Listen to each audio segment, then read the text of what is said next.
Rousseau tem um papel importantíssimo na tradição filosófica ocidental. Se o Descartes foi importante porque apresentou uma nova perspectiva metodológica, uma nova maneira de encarar o conhecimento, nós podemos dizer que, do ponto de vista da problemática filosófica, dos temas privilegiados, a revolução filosófica foi feita pela contribuição pessoal do Rousseau. A filosofia do século XVIII era voltada para pensar o homem como um ser genérico, como espécie humana. Rousseau é responsável por uma profunda mudança ao ser o primeiro filósofo a chamar a atenção para o homem concreto, o homem histórico, tanto em suas questões individuais como em sociedade.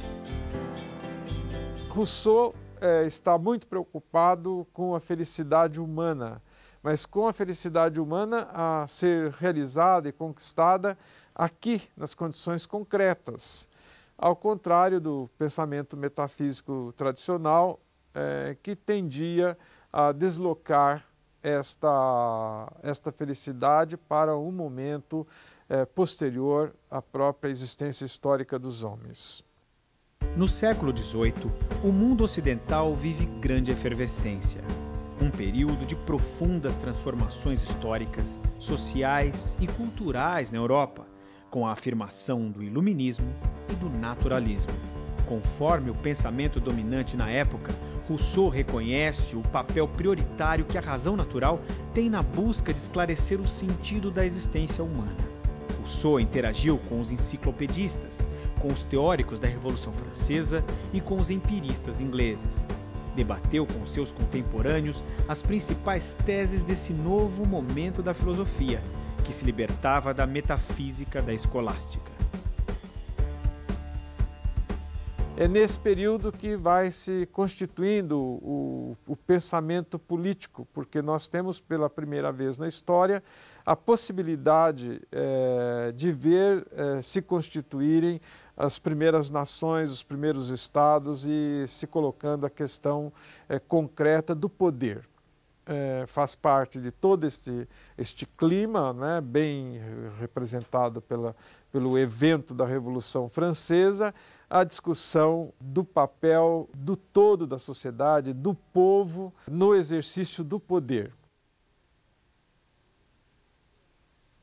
O Rousseau era uma personalidade complicada, um homem que enfrentou muitas dificuldades de relacionamento, tinha um gênio explosivo, de difícil integração social. A personalidade dele era uma personalidade muito complicada do ponto de vista psíquico, né? Consta, inclusive, que o Rousseau entregou seus próprios filhos, seus 5 filhos, 5 crianças, para o orfanato, né? Abandonou as suas crianças, né?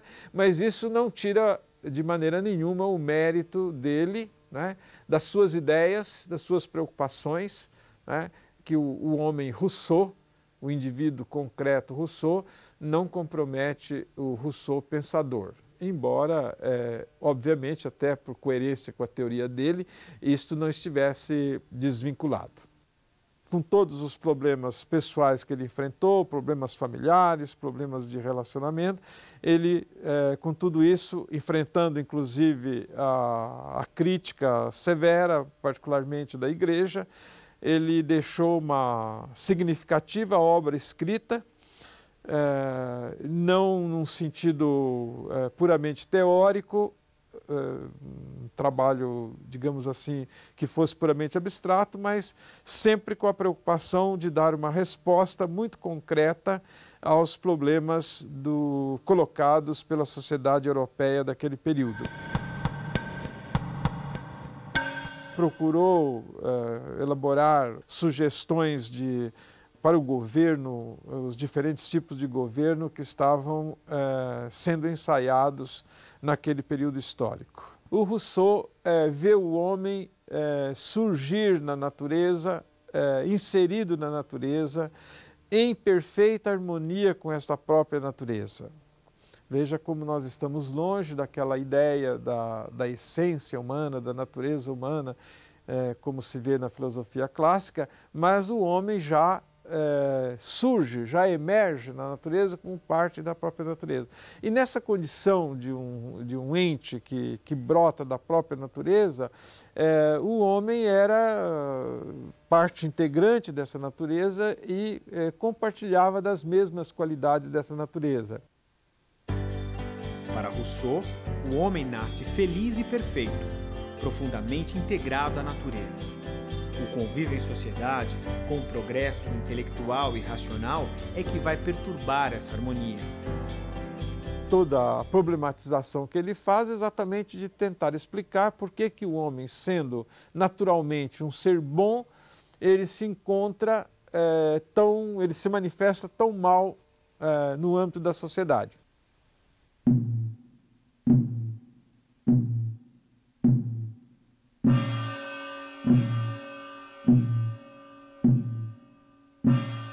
Portanto, todo o problema da ação humana, tanto da teoria como da prática, na condução da sua existência, seria como recuperar, como resgatar este estágio de liberdade, felicidade e harmonia com a natureza, que é característica da origem do ser humano, né, e que se encontra totalmente comprometida na convivência social.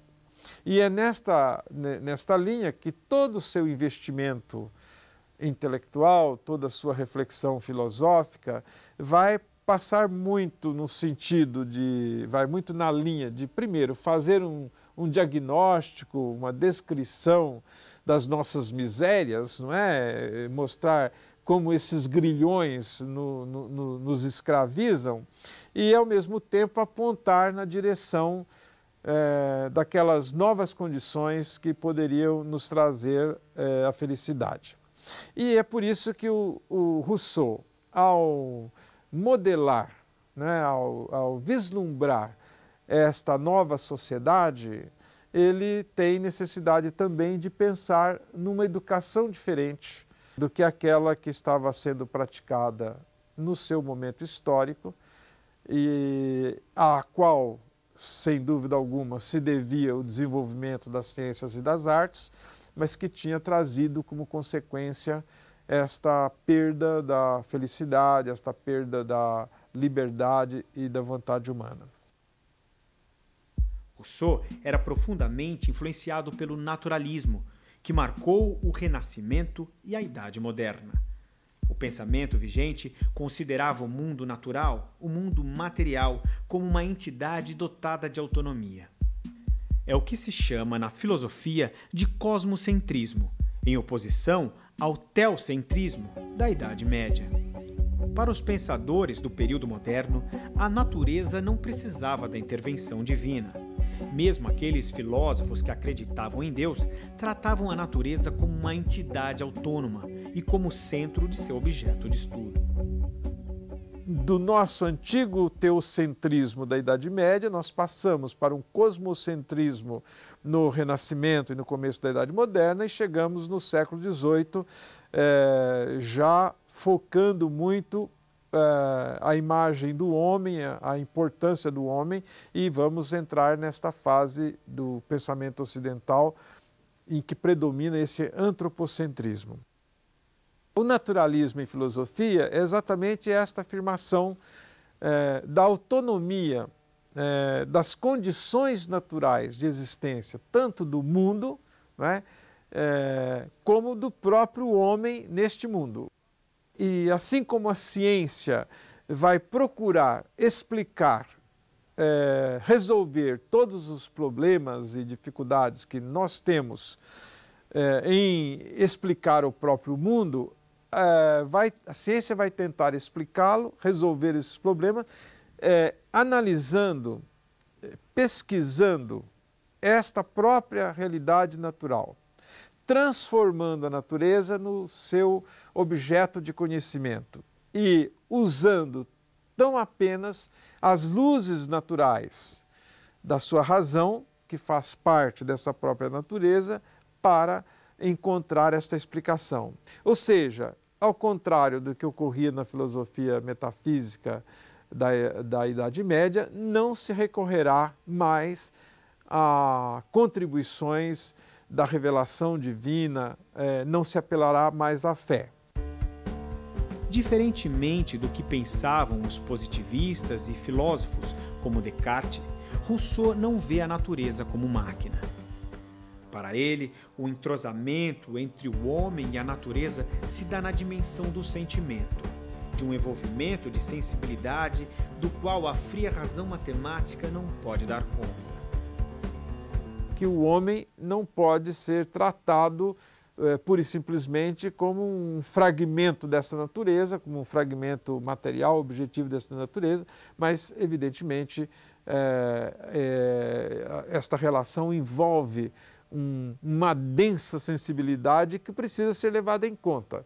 E a tese dele é justamente que, ao não ter levado isso em consideração, ao ter dado um tratamento muito lógico e abstrato à realidade, as ciências desenvolveram, as artes, e ele chama de artes aí no sentido da tecnologia, não é? No sentido estético, no sentido das habilidades técnicas do homem, é evidentemente que isto provocou um aparente desenvolvimento da sociedade, mas a um custo muito alto para a felicidade humana. A vida, a convivência em sociedade vai se apresentar como um fato concreto, como um fato real para os homens e, consequentemente, o filósofo não pode ignorar este fato. Mas, ao mesmo tempo, né, o filósofo percebe que esta vida em sociedade não está, de maneira nenhuma, correspondendo, garantindo a segurança e a felicidade dos homens. Então, Rousseau, preocupado com essa situação, vai, né, uma vez descritos todos os impasses, todos os malefícios desses grilhões a que ele se refere, ele vai pensar um outro tipo de organização da vida em sociedade. Rousseau acreditava que a vida social não deveria comprometer a harmonia entre o homem e a natureza. Para isso, cada um teria de abrir mão de seus interesses egoísticos e todos deveriam fazer um pacto coletivo para colocar a vontade geral acima das vontades particulares. Desse modo, a liberdade dos indivíduos conviveria muito bem com a necessidade das normas e leis que eram impostas no âmbito da sociedade. Se o homem ficasse única e exclusivamente no âmbito da natureza, ele viveria feliz, em harmonia com as pulsões dessa natureza. Mas como o homem, historicamente, se encontrou e foi levado a esta vida social, obviamente surgiu um conflito entre a satisfação das necessidades individuais e as limitações trazidas pela vontade geral, pelos interesses coletivos daquela sociedade. E este conflito levou às guerras, levou à opressão, levou à dominação, levou aos grilhões metáfora de que se serve Rousseau. Portanto, a superação desse impasse e a recuperação da condição original do homem, mesmo vivendo em sociedade, só pode acontecer se houver um entendimento entre uma composição entre as determinações, as exigências da vontade geral e as necessidades que também são postas pela vontade particular, condição para que o homem possa ser feliz, realize esse seu objetivo de viver bem, né, que é a grande preocupação, o pano de fundo de todo o pensamento de Rousseau. A vontade geral se expressará formalmente mediante um processo de convenção, né, que está por baixo do sentido do contrato social, a ser assinado entre todos os participantes, todos os integrantes da sociedade, e pessoalmente ou através de seus representantes. O que leva, então, necessariamente para a organização de um aparelho político-administrativo que ficou conhecido no Ocidente como Estado, sobre a forma da democracia. Este é o grande objetivo e o tema central do famoso livro do Rousseau, O Contrato Social. Rousseau não tem a menor dúvida. O fundamental, o caminho áureo para se chegar a esse novo estágio, a essa nova condição social, é, sem nenhuma dúvida, a educação. A dimensão fundamental dessa educação é a de levar o indivíduo natural a um novo estágio sem romper seu elo com a natureza. Na análise que Rousseau está fazendo do seu tempo, ele vai fazer uma crítica muito severa à educação tradicional, que era uma educação muito racionalizada, muito técnica, muito impositiva.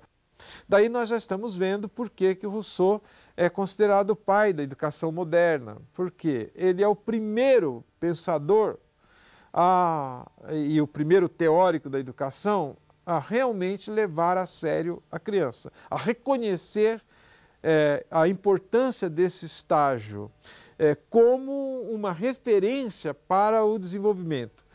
Ao contrário da pedagogia tradicional, que via na criança apenas uma potência, como uma folha em branco que era preciso trazer tudo e colocar ali, e geralmente trazendo aqueles valores, aquelas referências já da pessoa adulta, e de uma pessoa adulta, segundo Rousseau, totalmente deformada pela própria vida social.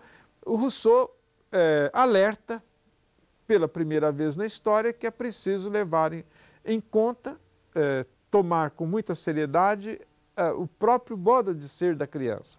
E, portanto, nós vamos ter agora uma pedagogia centrada na criança, que reconhece a criança, né? Não mais pegar o modelo do adulto para a implementação pela criança, mas buscar acompanhar a própria pulsação da criança, que é feliz, que nasce livre, que nasce em harmonia com a natureza. Rousseau propõe uma educação que respeite a integridade, a autenticidade e a autonomia da criança. Lança as bases de uma pedagogia que valoriza muito mais a aprendizagem do que o ensino. O mestre não deve impor, mas atuar na direção de despertar e orientar o aprendiz, incentivando posturas convergentes com uma relação harmoniosa com a natureza. Então, a grande discussão que nós vamos encontrar e o conjunto de soluções que nós vamos encontrar no Emílio, né, a famosa obra, então, que o Rousseau escreve para falar desta nova educação, né, ele aproveita, ele como que conta uma história de como seria a educação de uma criança nessa nova perspectiva dele, e esta criança é o Emílio, e ele vai mostrando como é preciso trabalhar desde a mais tenra idade, né, esta relação da criança com a natureza e não no sentido de romper esta relação. Educado dessa forma, Emílio será um cidadão capaz de assumir e aceitar as exigências impostas pela convivência social, sem sentir-se oprimido, pois terá pactuado por elas. Eu acho que a gente assume uma postura coerente com essas premissas de Rousseau quando nós procuramos encarnar na nossa prática cotidiana, e olha que não é nada fácil, né, esta dimensão de respeito pela autonomia e pela liberdade do educando. Quer dizer, a grande meta da educação é justamente a constituição de sujeitos autônomos. Quer dizer, esta ideia da autonomia, da vontade, da autonomia, da liberdade, da razão, seja frente aos nossos determinismos naturais, né, com os quais eu preciso necessariamente conviver, porque eles fazem parte do meu a priori existencial, seja em relação aos determinismos da sociedade. O rico e o fecundo da contribuição dele está justamente neste elogio da autonomia, né? E que continua talvez o grande desafio da educação contemporânea. Hoje, né, esses grilhões de que fala o Rousseau assumiram novos formatos, as opressões são de outra natureza, estão vindo da própria tecnologia, da própria ciência, do modo de organizar da sociedade, essa engenharia social, do condicionamento pelos meios de comunicação. Quer dizer, nós continuamos tendo muitos dos grilhões, né? E, consequentemente, o aprendizado para uma vivência democrática continua. Certamente o Rousseau, e aí ele era romântico, né, exagerou no que diz respeito às possibilidades da felicidade humana. Mas isto faz parte mesmo da dimensão utópica do pensamento, que é uma força importante para a sua vitalidade. É sonhar alto, né, mesmo que a realização não seja muito possível.